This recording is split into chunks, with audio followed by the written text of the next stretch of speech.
Hello everyone, Coming Clean here. Today I'm making my first ranking video.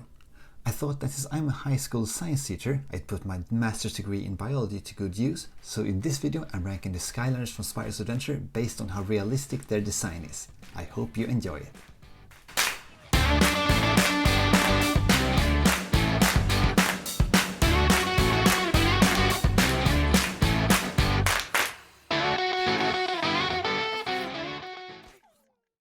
I want to get one thing out of the way first. I'm a huge fan of the character design in Skylanders. The Skylanders universe is a fantasy setting filled with magic and mystical creatures. The characters are obviously not designed to look realistic. This video is therefore for entertainment purposes only and not criticism in any way, shape or form. Now let's get right into the ranking. Unfortunately, some characters had to be excluded from the ranking. Drill Sergeant and Robot just have too much robotic stuff going on. I would need the help of an engineer to determine how realistic their design is. Also, Double Trouble has a huge mask that covers up too much of his anatomy for me to make a fair assessment. Alright, let's get into the least realistic characters in Skylanders and Spyro's Adventure. Ignitor. I'm sorry, my character is a little bit messed up by the previous owner. Anyway, Ignitor is a fire spirit trapped inside a suit of armor. There is no such thing as a fire spirit. Chop Chop. Yeah, he's also a bit messed up. He's missing an arm, as you can see. Well, at least he's got a skeleton, but unfortunately that's all he's got. The skeleton is an important part of the so-called movement apparatus, but you also need muscles. Muscles are attached to your bones and they contract, which result in movement. They work antagonistically. For example, if you hold your arm out in a straight line and to pull it up, it's your bicep that contracts, and to move the arm back, it's your tricep that contracts. Bone is very dense and cannot contract. Therefore, a skeleton is not enough to make your body move. So Chop Chop is not very realistically designed, and I'm pretty sure he wasn't meant to be either. Prismarake and Bash. These creatures are made up of rock, and rock is by definition not alive. A living organism would have to be made up of at least mostly of some sort of liquid material, because that's the only way that chemical reactions can take place in your body, and therefore a rock creature could unfortunately not exist in real life. Eruptor. He's made out of lava, and lava is liquid, so that's always something, I guess. Unfortunately, lava is also very, very hot. All the proteins that make up a living organism will deteriorate in those temperatures, and therefore a lava creature could unfortunately also not be alive. Boomer. Now we are approaching what could be referred to as some sort of biological entity. Boomer is more or less just a head with arms and legs attached to it. The mouth seemed to make up most of his body. Where would his lungs be? His heart? This just isn't enough space inside this little tiny body. Everything I just said could be said for Trigger Happy as well. Maybe also for Wrecking Ball with another addition, and that is his very small legs that does not look like they are strong enough to support the weight of a creature of this size. Wrecking Balls seem to be designed after some sort of larva or a caterpillar or something, and they are very small. On a small scale, these types of small legs would probably be sufficient to lift the weight of the creature, but as the creature grows larger, the volume increases at a higher rate than the area of your limbs, and therefore a creature of this size will be relatively more heavier than a smaller creature with the same proportions. So in the size that Wrecking Ball is in the game, these legs just wouldn't cut it. Whamshell. Whamshell seemed to be designed after a crab or something like that, and other than his unproportionately large mouth, he also has an exoskeleton, a shell. All crab-like creatures and also insects and spiders, the group we call arthropods, all have an exoskeleton. They actually have their skeleton outside of their body. A creature of this size could not have an exoskeleton. The skeleton would be too heavy, and Whamshell wouldn't be able to move at all. Stump Smash and Zook.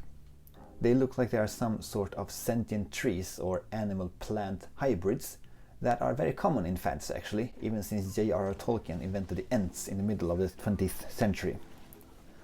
Unfortunately, they are also not very realistic. Plants and animals cannot breed with each other because they are not closely enough related. For example, a lion and a tiger can breed with each other because they are closely enough related. Plants and animals do have a common ancestor, like all living organisms on the planet, but plants and animals diverged from each other billions of years ago. So even if plants and animals share a common ancestor, it's just too far back in time and we are just too different from the plants and we cannot create hybrids with them. So these creatures are not very realistic. Camo. I had to give Camo the benefit of a doubt here because he looks like he has some sort of camouflage. He looks like a leaf. And it's very common for animals to have some sort of camouflage to resemble their surroundings, to hide from predators and the like. But according to the lore, Camo is also a plant-animal hybrid and therefore he could not exist in real life. Cinder and Spyro, the two purple dragons. They have the classic fantasy dragon design with 4 legs and 1 pair of wings attached to their backs. They actually look quite proportionate. Maybe Spyro's head is a bit large, but other than that they look that they could exist in real life, except for one feature, and that of course is the wings on their backs. The wings look very much like bat wings. If you look at a bat wing, you can see that they have extended digits, or fingers if you will, with skin expanded between them, and that's how they can fly. Bats even have a little thumb left that they use to hang from trees and climb. And if you look at the wings of Spyro and Cinder, you can see that they look very much like bat wings. You can see the arm here and the digits right here, and also what looks like it could be left of a thumb on both of them actually. That would suggest that these dragons' ancestors had a pair of arms attached to their backs for some reason. First of all, from an evolutionary standpoint, I can see the benefits of having a pair of arms on your backs, let alone the intermediate purpose of the wings for them to eventually evolve into actual wings that could fly. And also, there's another problem with these wings, which we'll get to when we cover the next creatures. Sunburn, Whirlwind and Sonic Boom. 3 creatures that are obviously designed after actual birds. They all have the same basic features. They all have 4 legs and a pair of wings attached just above their front legs. There is a big problem with this design. If you look at an actual bird, any bird more or less, they look like they are almost always pushing their chest forward in a proud position. They actually are not. Their chests are that large because they need to be to contain all the muscles needed to being able to fly. You see, flying is very, very energy consuming. You need a lot of muscles to be able to lift from the ground. For example, even if we humans had wings, it wouldn't matter how much we flapped our arms, we would never lift up from the ground anyway because the muscles in our chest is just not strong enough. If you look at these creatures, they look like actually all 3 have the big chest containing the muscles needed to fly, but the problem is that the muscles seem to be attached to their front legs rather than the wings that are above the front legs. So even if all 3 of them have wings that are large enough to make them lift off the ground, the wings wouldn't be strong enough to do so. Terafin, obviously designed after an actual shark. And Terafin is a sand shark. Also, his anatomy doesn't really make any sense for a creature that burrows itself underground. For example, he has the shark-like head that is perfectly streamlined for swimming underwater and maybe not so much for burying himself underground. He also seems to have gills for some reason that are used to breathe underwater, not underground or above ground for that matter either.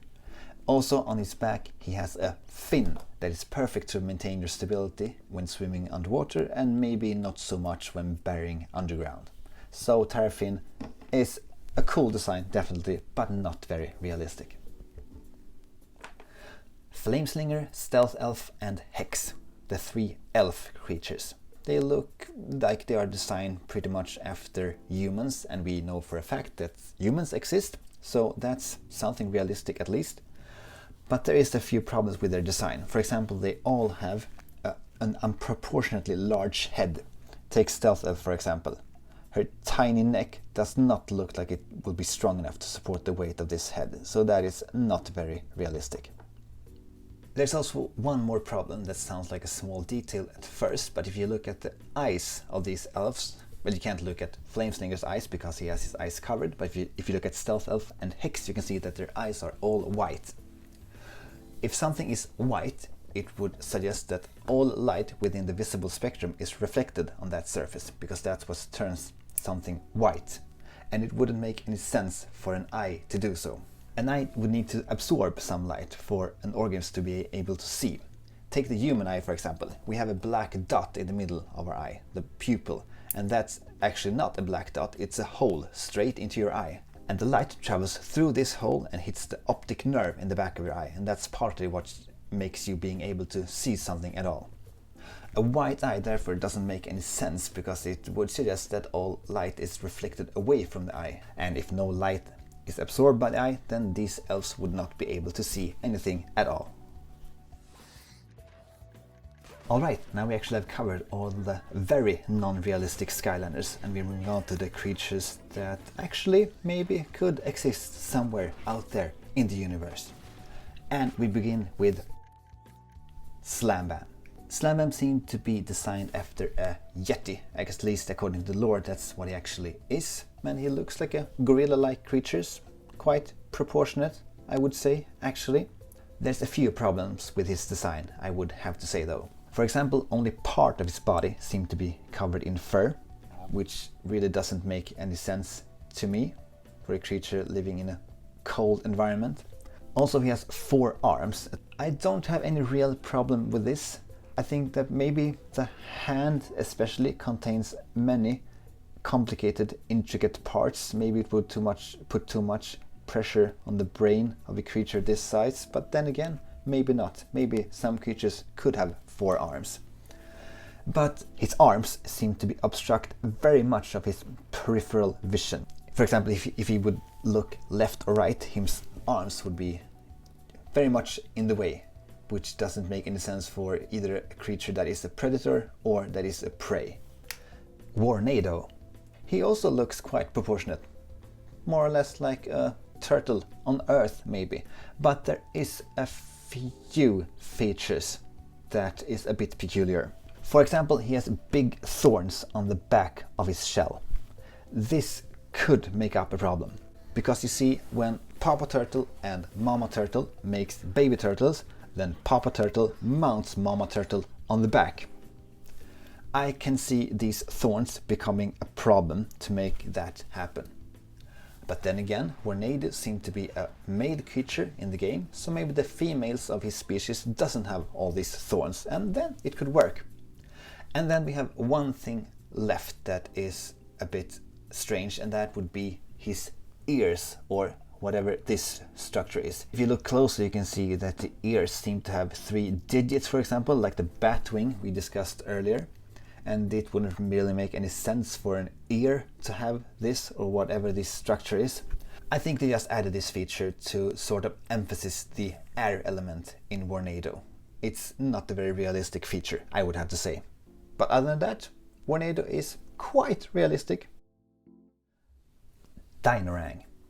According to the lore, Dinorang is a dinosaur creature. Dinorang actually looks sort of proportionate, but there are a few features that I would like to highlight a bit. His arms look very big, like he would scrape on the ground when he walked, which is a bit peculiar. So I would say that Dinorang is not maybe entirely realistic, but yeah, sort of, I guess. Gilgrant. He looks a bit more proportionate compared to Dinorang. We can spin him around a little bit. He's obviously designed after a fish, and you can still see many fish-like features, like these fins, for example.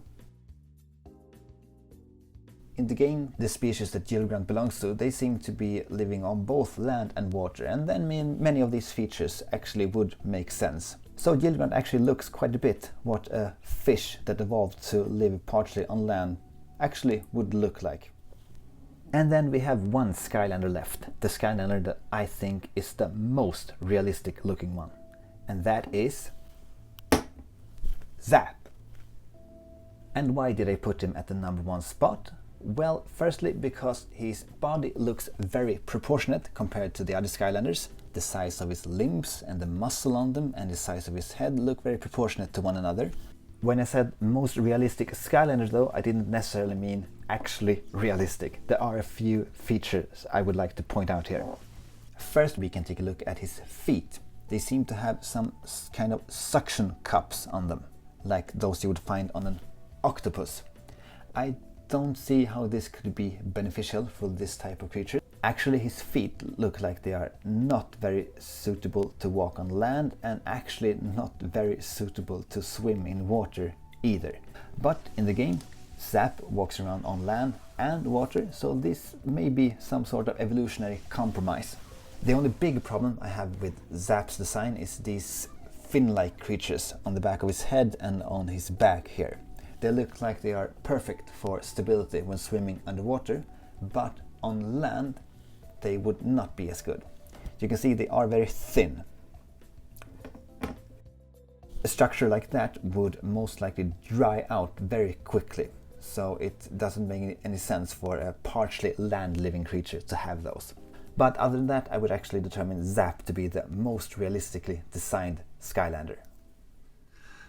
So, to sum everything up, if you remove all the supernatural entities, I would probably say that Wrecking Ball is the least realistic character from Spyro's adventure. And I would actually say that Zap is probably the most realistic one. That's actually it for this video. I hope you enjoyed it. I upload content weekly about Skylanders and other similar franchises, so if you think that's something that you'll enjoy, then maybe subscribe to my channel. Thank you very much for watching. My name is Coming Clean, and I will see you next time. Take care.